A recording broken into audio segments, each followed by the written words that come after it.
Ելենա Արշակյանի «Ուրիշի ընտանիքը» սերիալը հասել է իր վերջին հանգրվանին, բայց նույնիսկ ավարտից ընդամենը մի քանի սերի առաջ հերոսները դեռ չեն գտել այն խաղաղությունը, որի համար այդքան երկար պայքարել են։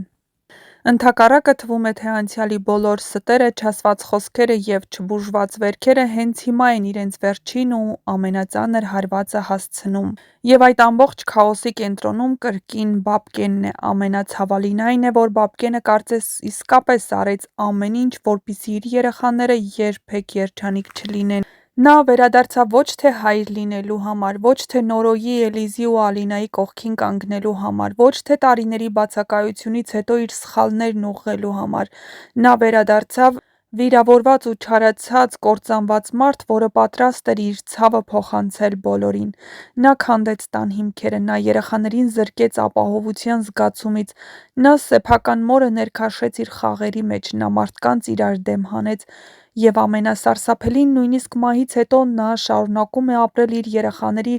վախերի ու կասկածների մեջ։ Հիմա, երբ Հասմիկի մահվան պատմությունը դարձել է վերջին մեծ առեղծվածը, իրավիճակն ավելի է բարդանում։ Պարզվում է, որ նույն օրը Հասմիկի տանը եղել են ոչ միայն Արշակը, այլ նաև Նորոն։ Եվ սա արդեն ամբողջությամբ փոխում է քննության տրամաբանությունը։ Եթե մինչև հիմա կասկածները հիմնականում այս կամ այն կողմն էին, հիմա կարծեք կենտրոնանում է Նորոյի շուրջ։ Սա սյուժեի ամենաողբերգական շրջադարձերից մեկը կլինի։ Չնայած քննիչը որևէ փաստական ապացույց չունի Նորոյի դեմ, բայց միևնույն է, վաղ թե ուշ ամեն ինչ անելու են, որպեսզի ապացուցեն։ Նորոն, ով միշտ պայքարել է արդարության համար, ով փորձել է պաշտպանել իր ընտանիքը, սա երկրորդ անգամ հայտնվում է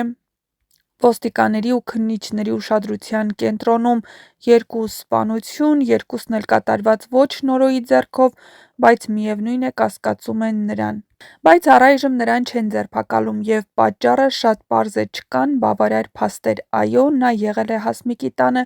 այո, նրանց վերջին հարաբերությունները վերջին շրջանում բարդ էին, այո, Հասմիկն իր գործողություններով խառնել էր բոլորի կյանքը, բայց սա դեռևս մեղադրանք առաջադրելու համար բավարար չէ։ Ավելին, քննիչներն ամենայն հավանականությամբ սկսելու են հասկանալ, որ այս գործը շատ ավելի խճճված է, քան թվում էր սկզբում, որովհետև որքան շատ մարդիկ են հարձակքնվում, այնքան ավելի շատ անուններ են հայտնվում։ Հնարավոր է պարզվի, որ Հասմիկի տանը եղել են նաև այլ մարդիկ, հնարավոր է վկաները հիշեն նոր մանրամասներ, հնարավոր է հայտնվեն տեսախցիկների նոր կադրեր, հնարավոր է բացահայտվեն հեռախոսազանգեր, որոնք մինչ այդ ուշադրության չեն արժանացել։ Եվ հենց այստեղ է առաջանում մեկ այլ ցավոտ հավանականություն. հնարավոր է կասկածը հասնի նաև Էլիզին։ Առաջին հայացքից դա անհավանական է թվում։ Էլիզը միշտ ներկայացվել է որպես զգացմունքային, վիրավորված, բայց ներքուստ արդար մարդ, սակայն քննության տեսանկյունից իրավիճակը լրիվ այլ է։ Եթե քննիչները սկսեն ուսումնասիրել Հասմիկի վերջին օրերի բոլոր կապերը, ապա Էլիզի անունը նույնպես կարող է հայտնվել այդ ցուցակում։ Նրանք կարող են հրավիրել բաժին, հարցաքննել, պարզել, երբ է վերջին անգամ խոսել Հասմիկի հետ, ինչ հարաբերություններ են ունեցել, ու հենց սա կարող է դառնալ հերթական հարվածը առանց այն էլ հոգնած ընտանիքի համար։ Պատկերացրեք իրավիճակ. Նորոն հարցաքննության է ենթարկվում, Արշակը կասկածի տակ է, Էլիզին հրավիրում են բաժին։ Եվ այս ամենի պատճառը կրկին նույն մարդն է՝ Բաբկենը։ Բաբկենը հավանաբար այնպես է արել, որպեսզի կասկածներն ուղղվեն դեպի Արշակը, բայց ավելի շատ ուղղվում են դեպի իր հարազատ երեխաները։ Ու ով պետք է պատասխան տա այս ամենի համար։ Ինչու Բաբկենը փորձում է խառնել բոլորի կյանքը ու չթողնել, որպեսզի նրանք երջանկություն գտնեն։ Սերիալը կարծես ուզում է ցույց տալ, որ երբ ծնողը սեփական ցավը վերածում է ատելության, դրա հետևանքները երկար են հետապնդում իր հարազատ երեխաներին, նույնիսկ նրա բացակայությունից հետո։ Սակայն հենց այստեղ է նաև հույսի նշույլը, քանի որ վերջին սերիաները սովորաբար ոչ միայն բացահայտումների, այլ նաև հաշտության մասին են լինում։ Շատ հավանական է, որ քննությունը վերջապես բացահայտի, թե իրականում ովքեր են եղել Հասմիկի տանը, ով է վերջին անգամ տեսել նրան, ինչ է տեղի ունեցել այդ օրը, ինչու էր Հասմիկն այդքան վախեցած, եւ արդյոք Բաբկենը կապ ունի այդ ամենի հետ։ Հնարավոր է պարզվի, որ նա հանդիպել է Հասմիկին, հնարավոր է նա հերթական անգամ փորձել է օգտագործել նրան։ Միևնույն ժամանակ Նորոյի համար սա կարող է դառնալ վերջին փորձությունը, նա պետք է ընտրի շարունակել ապրել կասկածներով ու զայրույթով,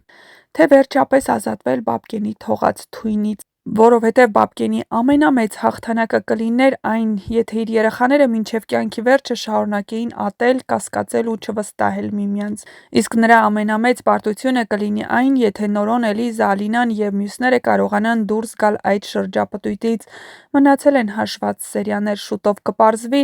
ով էր Հասմիկի մահվան իրական պատճառը, ինչ ճակատագիր է սպասվում Արշակին ու Նորոյին, արդյոք Էլիզը նույնպես կհայտնվի քննության կենտրոնում և վերջապես կկարողանան արդյոք այս խեղված, բայց միմյանց սիրող ընտանիքը հաղթահարել Բաբկենի թողած ստվերը։ Եվ գուցե հենց դա էլ լինի «Ուրիշի ընտանիքը» սերիալի ամենակարևոր եզրափակիչ միտքը։ Ծնողների սխալները կարող են տարիներով հետապնդել երեխաներին, բայց երեխաները միշտ ընտրություն ունեն՝ շարունակել այդ ցավը, թե վերջապես դադարեցնել այն և սկսել ապրել սեփական կյանքով։